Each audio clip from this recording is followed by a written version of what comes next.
যে হেনরি মুর মনে করতেন ভাস্কর্য এভাবে এভাবে সবকিছু দিয়েই করা সম্ভব। প্রত্যেকটা ম্যাটেরিয়ালের তাদের মতো করে কিছু কোয়ালিটি আছে, যে কোয়ালিটিগুলোর থেকে প্রত্যেকটা ম্যাটেরিয়াল থেকেই ভাস্কর্য নির্মাণ করা যায়। ইন্সপিরেশন বলতে এখন ছোটবেলা থেকেই তো ছবি টবি আঁকতাম, অনেকে বলতো যে আর্ট কলেজে দিয়ে দেন আপনার বাচ্চাকে। আর্টের উপরে কাজ করার, আর্টের যে কোনো সাবজেক্টেই আমার কোনো সমস্যা হতো না, কিন্তু স্পেশালি একটা থাকে না যে উইক পয়েন্ট, তো ভাস্কর্যের প্রতি একটু উইক পয়েন্ট বোধহয় ছিল। সেটা হচ্ছে যে আমার প্রথম ছবি আঁকার হাতে খুঁজেছে আমার মায়ের কাছে। আমার মা হচ্ছে যে খুব সুন্দর বিয়ের পিড়ি, তারপরে হচ্ছে যে আলপনা, এগুলো ভালো আঁকতে পারে। আর অ্যানিমেল পেইন্টে মায়ের তুলির দক্ষতা খুব অসাধারণ ছিল। তো ছোটবেলায় মার সাথে থেকে, আর আমি তো সবার ছোট ছিলাম, যে আমার ছোটবেলায় একটা অ্যাক্সিডেন্ট হয়েছে, যে অ্যাক্সিডেন্টে আমি পুকুরে পড়ে গেলাম। ওই সময় মা উদ্ধার করলো। মা হুট করে দেখে যাবে নাই, পিছন পিছন দৌড়ে গেল, ধরে যে দেখলে দুপুস করে কি যেন করছে। তারপরে আমাকে ওখান থেকে তুলে নিয়ে আসলো। মায়ের গায়েটায় কাটা টাটা বেঁধে সেই তার অবস্থা। তারপর থেকে সে সিদ্ধান্ত নিল যে এই ছেলেকে কোথাও ছাড়া যাবে না, নিজের সাথে সাথেই রাখতে হবে। তারপরে ওই সবসময় মায়ের সাথে সাথেই থাকতাম, মা যেটা করতো সেটাই করতাম, মা যা করতে করতো সেটাই করতাম। অনেক সময় দরজা আটকেও রাখতো, কারণ ওই যে হারিয়ে যাওয়ার একটা ব্যাপার। আর রোড ছিল কাছাকাছি, তো রোড কাছাকাছি থাকার কারণে যেটা হয়েছে,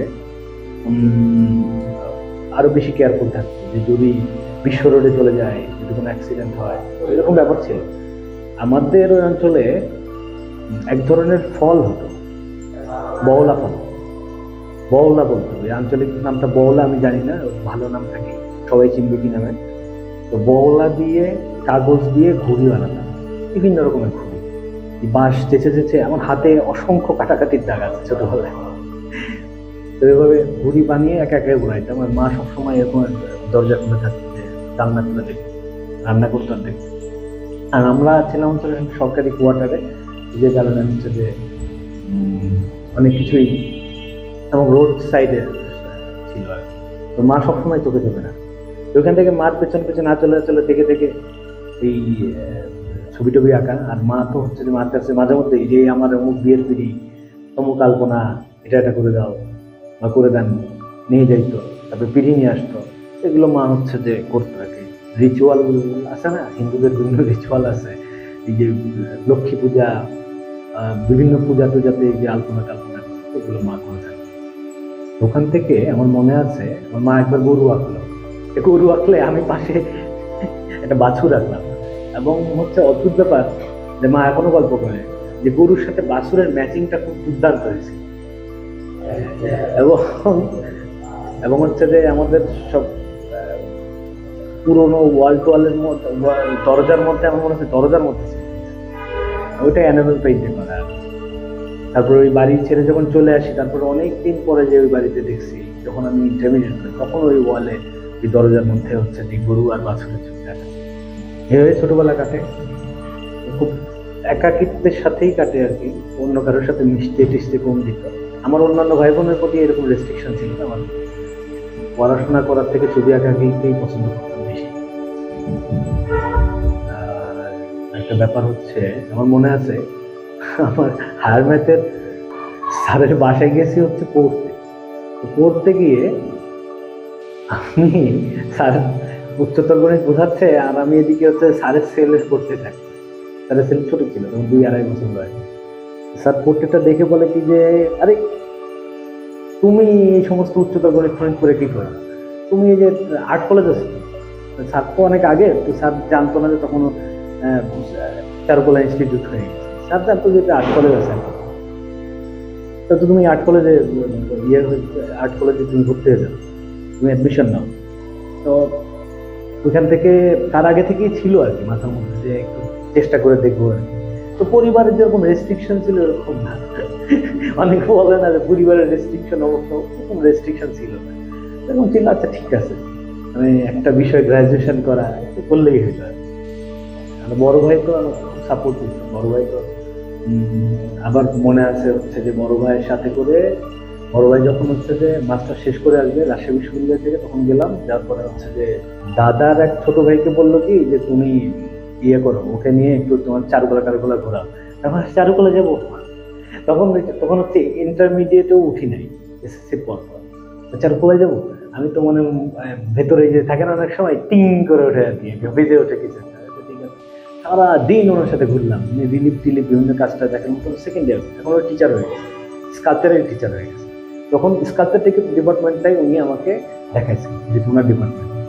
তারপর বাসায় এসে চেষ্টা করলাম রিলিফ স্কাল্পচার করা, রিলিফ স্কাল্পচার করলাম।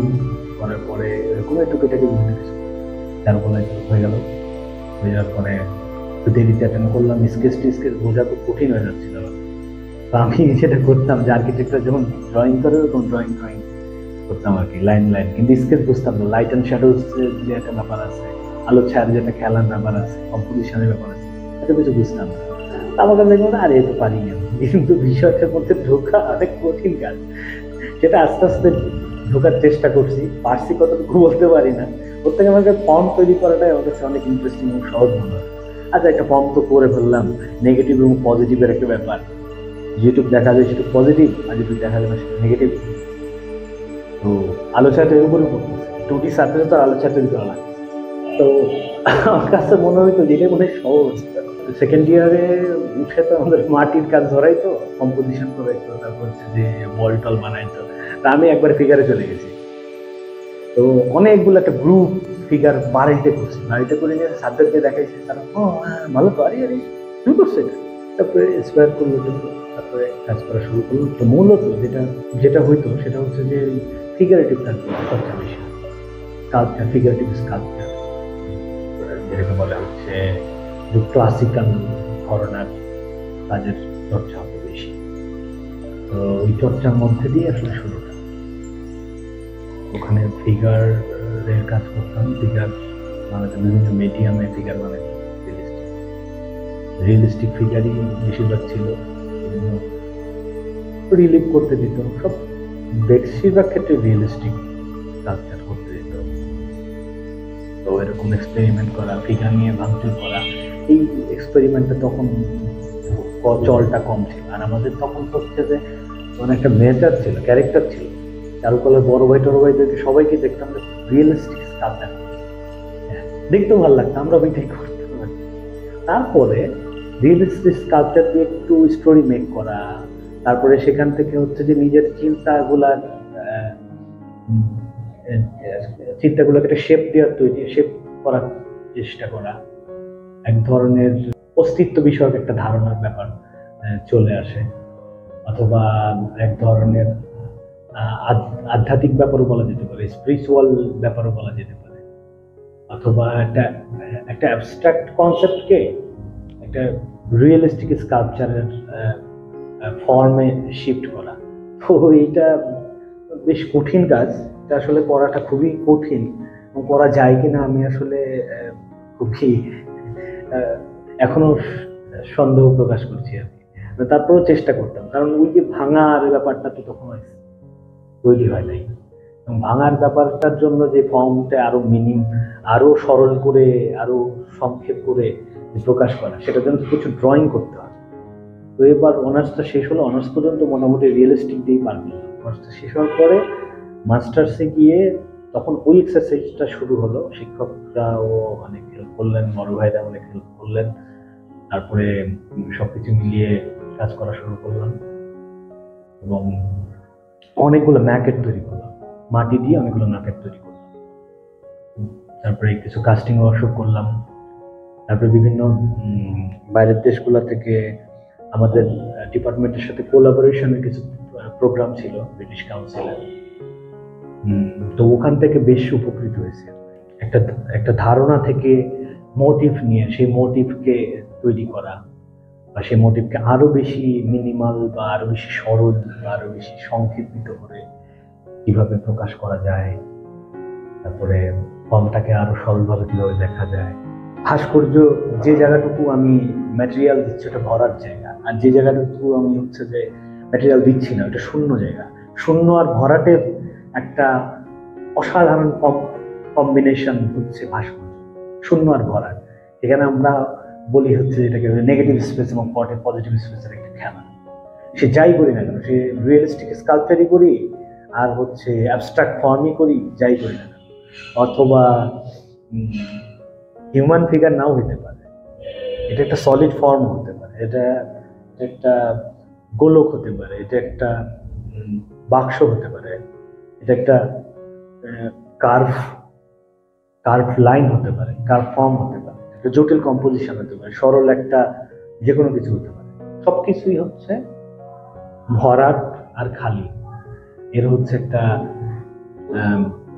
দারুণ সমন্বয়। এবং সেই দারুণ সমন্বয় যখন হয় তখন হচ্ছে যে নান্দনিক অনুভূতিগুলো আমাদের দরজায় টকটক করে করা না দেয়, যে না এটাকে দেখা উচিত, এটাকে কি যেন একটা এর মধ্যে একটা ব্যাপার আছে যেটা আমাকে দেখতে আমাকে বাধ্য করছে, বা আমি বুঝতেছি না, আমি বুঝতে পারছি না, কিন্তু তারপর আমি ঘুরতেছি হচ্ছে। তো ভাস্কর্যের এটা একটা বড় অ্যাডভান্টেজ যে ঘুরে দেখা যায়। এরপরে হচ্ছে যে আমি এক্সপ্রেশন বেস কাজ করা শুরু করলাম, অন্য রকমের অন্য ম্যাটেরিয়ালগুলো, মানে চিপ ম্যাটেরিয়ালগুলো। তো ব্রোঞ্জের কাজ করতে তো অনেক পয়সা প্রয়োজন হয়। তো আমি সবসময় চিন্তা করতাম যে আমার আশেপাশে কি আছে সেগুলো নিয়ে আসলে কিছু একটা করা যায় কিনা, মানে বসে থাকা যাবে না আর কি, কিছু একটা করতে হবে। মাটি থাকলে মাটি, একটু কাগজ টাগজ থাকলে কাগজ ওই দিয়ে টেস্ট করে তো করার চেষ্টা করলাম। ফাইন আর্টের আমাদের চারুকলার, বিশেষ করে আমাদের চারুকলার ওই সময়ের ব্যাপারটাই ছিল এরকম, ট্রেডিশন ছিল এরকম যে শিক্ষকরা একটা নির্দেশনা দিয়েছেন, কিন্তু অন ফিল্ডে যে ঘটনাটা ঘটে সেটা হচ্ছে যে ওই যে অগ্রজদের সাথে একটা মেলবন্ধন থাকে, এখান থেকেই অগ্রজদের কাছ থেকেই আসলে শিক্ষাটা নেওয়া। বা যদি আইডিয়ার জায়গা থেকে বলি, কি পড়তে হবে, কি পড়াশোনা করতে হবে, এটাও অগ্রজদের সাথেই বেশিরভাগ সময় এই কন্ট্যাক্ট। একটা জিনিস প্রচলন ছিল ওই সময়, কিছু কিছু বড় হয়ে বলতো যে সব হয়ে গেছে, নতুন কেউ পড়ার কিচ্ছু নাই। আমি মনে করি এটা খুব ভোগাস কথাবার্তা, তাদের প্রতি শ্রদ্ধা রেখে বলতেছি, কারণ কোনো কিছু হয় নাই। আর কি হয়েছে, 0 থেকে 9 পর্যন্ত, বা 0 থেকে 9 পর্যন্ত, বা 9 থেকে 1 হয়ে 0 পর্যন্ত যদি আমরা সংখ্যা রাখি, তারপর একটু এলোমেলো করে দিয়ে 10 জনকে বললাম যে আপনারা, মানে তখন কি হবে, হাজার হাজার লাখ লাখ কোটি কোটি, মানে অসংখ্য ইনফিনিটি, মানে অসংখ্য রকমের সংখ্যা পয়দা করা যাবে। তো ভিজুয়ালটাও এরকম, আমি একটা ভেবে একটা ফর্ম রাখছি, অন্য কেউ এসে, অন্য ভিউয়ার এসে, দর্শক এসে বলল আরে আমার কাছে এটা মনে হচ্ছে, ব্যাপারটা হচ্ছে এরকম। তো সীমাবদ্ধতা থাকাটা ঠিক না, আর শেষ হয়ে গেছে, কিছু করার নাই, ফ্রাস্ট্রেশন, হায় কি করবো, ম্যাটেরিয়াল নাই, হায় আমার শেষ, এটা মনে করার কিছু নাই। সবাই সামনের দিকে আগায়, কেউ বা ভালো কিছু করতে পারে, কেউ বা খারাপ কিছু করতে পারে, কিন্তু প্রচেষ্টাটা চালায় যাওয়া উচিত বলে মনে হয়। আমিও ওইরকম চালায় যাচ্ছি। এক্সপ্রেশন নির্ভর কাজ তো করতাম, এক্সপ্রেশন নির্ভর কাজ তো সবাই করে, আমিও করতাম। তো সেখান থেকে ওই যে আইডিয়ার কথা যেটা বলতেছেন, আইডিয়া বা ধারণা থেকে কিভাবে কোনো কিছু উপস্থাপন করা যায়, ওইখান থেকে হচ্ছে যে আমরা নেক্সট স্টেজের কাজটা শুরু করতে, একটু ফাঁপা বেলুনের মতো দেখতে, নিজে যেটা রিসিভ করতেছি সবসময় বলছি, এটা কি আসলে সেটার সাথে কতটুকু এঙ্গেজ আছে, এটা কতটা দ্রুত আমার ভিতরে ঢুকতেছে, বা চারপাশের এই যে আমাদের যে সভ্যতা, আমাদের যে সমাজ, এই ব্যবস্থা বা সমাজ ব্যবস্থা, এটা তো কখনোই আসলে, মানে আমরা যদি দেখি যে একদম শান্ত ছিল না। আমাদের মানুষের নেচারটাই এরকম, সভ্যতার কোনো বিকাশটা অ্যানালাইসিস করলে তো দেখবো আমাদের নেচারটাই এরকম। আমরা মানুষেরা সবসময় হাঙ্গামা, সবসময় মারামারি, যুদ্ধ, সংগ্রাম, ওইভাবে একটা স্যাটার বা বিদ্রুপাত্মক একটা উপস্থাপন ছিল ওই ফোলা ফাঁপা কাজ, বেলুনের মতো কাজ, অনেক বেশি কালারফুল করা, যে সেন্স অনেক বেশি সিম্বলাইজ করা। যেমন একটা ছিল হচ্ছে সুপার হিরো, তো সুপারহিরো কনসেপ্ট আছে না মানুষের মধ্যে, বা হচ্ছে যে একটা সভ্যতা যখন চরমে পৌঁছে যায়, তো সভ্যতা তো আসলে নির্ধারণ হয় মানুষের মানবিকতা দিয়ে না, সভ্যতা নির্ধারণ হয় হচ্ছে যে অর্থনীতি, তারপরে সমাজ ব্যবস্থা, তারপরে রুচি, তারপরে সাংস্কৃতিক ব্যবস্থা, সবকিছুর মানদণ্ডে, সাংস্কৃতিক কাঠামো, তারপরে আর্কিটেকচার, সবকিছুর মানদণ্ডে বা কতটুকু শক্তিশালী। সিন্ধু সভ্যতাকে আমরা স্মরণ করি কেন? কারণ তোর আর্কিটেকচারের একটা নিদর্শন আমরা পেয়েছি। যাই ওই সময় এত কিছু ছিল, ওরা কত মহান ছিল, আসলে কি মহান ছিল? গোতাগুতি তো ছিলই, সবসময় ছিল, এখনো আছে, ভবিষ্যতেও থাকবে। তো ইয়ে মানুষের যে আসলে একটা আমরণ যে একটা ব্যাপার, যে গোতাগুতি সংঘর্ষ, তো এখান থেকে না সব জিনিসটা অনেক ঠুনকো মনে হয়। যে ধরেন বাইরে থেকে যদি কোনো কিছু একটা উল্কা পিণ্ড বড় সড়ো কিছু একটা এসে ঠাস করে পৃথিবীর বসে সবকিছু শেষ, মুহূর্তের মধ্যেই শেষ, তাই না? আবার মাঝে মধ্যে আমরা প্রকৃতি ধ্বংস করে খুব বাহাদুরি করি, পরে দেখা যায় যে নিজেরাই সংকটে পড়ে যায়, না এইটা বাড়াইতে হবে, এটা ব্যালেন্স করতে হবে, আরে ওজন স্তর কমে যাচ্ছে, আর ওজন স্তর ফুটো হয়ে যাচ্ছে, আবার আমরা রিপেয়ার করার চেষ্টা করি। তো ওইটা হচ্ছে যে ওই যে 10 হাত কাপড়ে ঘোমটা দেওয়ার মতো, মাথায় ঘোমটা থাকলে পশ্চাৎ দেশে কাপড় থাকে না। তো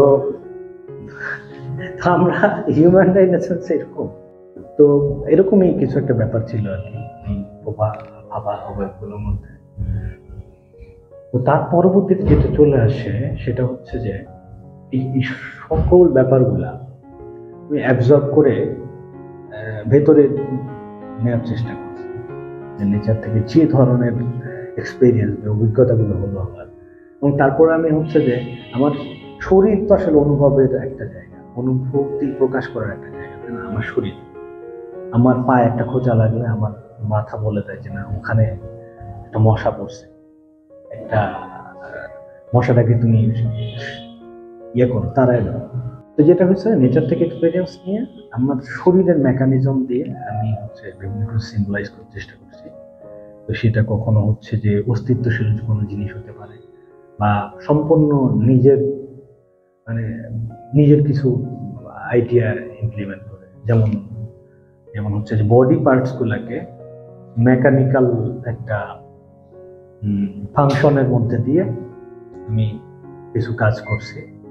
সেখান থেকে কিছু যে আমাদের যে মহাজাগতিক নিঃসঙ্গতার একটা ব্যাপার কিন্তু আছে, মানুষ সবসময় খুঁজতে যায়, মানুষ সবসময় হচ্ছে যে একটা উৎপত্তি স্থল খুঁজতে চায়, ডেস্টিনেশন খুঁজতে চায়। কবে সে কানাডা চলে গেছে, দত্তক নিয়েছিল, তো 1 বছর বয়সে বাপ মা হয়তো ফেলে দিয়েছিল, সেই বাপ মাকে আবার খুঁজতে চলে আসে, একটা সূত্র খুঁজে বের করতে চায়, একটা কোর অনুসন্ধান করতে। তো মানুষ এই কোর অনুসন্ধান করতে গিয়ে কেউ যদি হচ্ছে যে কোনো কিছুতে আটকে না যায়, আচ্ছা ঠিক আছে 2 2 4 মেলায় ফেললাম, তাহলে সে একটা মহাজাগতিক নিঃসঙ্গতার মধ্যে ঢুকে যায়। তো সেই মহাজাগতিক নিঃসঙ্গতার মধ্যে ঢুকে গিয়ে সে আসলে নিজেকে একা মনে করে। তো সেই একা থেকে আসলে, এবং সেই বিচ্ছিন্নতা থেকে আসলে এই এলিয়েন ফর্ম করা। আর এই এলিয়েনটা আসলে আগ্রাসী কোনো এলিয়েন না, এলিয়েনটা বাইরের দেশের ওই সিনেমার এলিয়েন না, যে সবকিছু ভেঙে চুরে চুরমার করে দেবে, খেয়ে ফেলবে, মানুষের সভ্যতা শেষ করে। এলিয়েনটা আসলে খুবই নাজুক এলিয়েন। এলিয়েন এই বুটলির মধ্যে চাপ দিলে ফুস করে ভেতর থেকে জিনিসপত্র সব বের হয়ে যায়, ইসের মতো, যে পটির মতো জিনিসপত্র বের হয়ে যায়, নারী বুড়ি বের হয়ে যায়। তো এইরকম এলিয়েন কখনো কখনো উইয়ার্ড লাগে দেখতে, কখনো কখনো সেন্সুয়াল ফিলিং দেয়, কখনো সেক্সুয়াল ফিলিং দেয়, কখনো কখনো আবার অস্বস্তিকর ফিলিং দেয়। তো আগে টোটাল ফর্মকে যেমন হচ্ছে ভাঙার চেষ্টা করছি, এখন হচ্ছে যে ইন্ডিভিজুয়াল অর্গান গুলাকে, ভেতরের পার্টস গুলাকে মিনিমাল করে এলিয়েন বানানোর চেষ্টা করতেছি। আরো অনেকগুলো প্রজেক্ট আছে। আমি আসলে বিশ্বাসী কিরকম, যে আমার ফর্ম বা আমার কাজ একটা জায়গায় হয়তো, এবং ওই যে একটা জায়গার মধ্যে আটকে থাকা, যেখানে আমি অ্যাপ্রিসিয়েশন পাচ্ছি, ওইখানে ওইটাই করে পেলাম, ঠিক আছে মার্কেটে কাটলো, আপাতত এই চিন্তার মধ্যে আমার মাথা কাজ করছে না। আমার মনে হচ্ছে যে আসলে ফ্লোর সাথে যাওয়া উচিত, কারণ প্রতিনিয়ত আমাদের এক্সপিরিয়েন্স গ্যাদার হচ্ছে। আমরা শুধু এক চিন্তার মধ্যে আটকে থাকলে হবে, এক স্টাইলের মধ্যে আটকে থাকলে হবে। তো এখানেই থেমে থাকবে না, সামনে অনেক সম্ভাবনা আছে, সম্ভাবনার দিকে যাওয়ার চেষ্টা করতে হবে।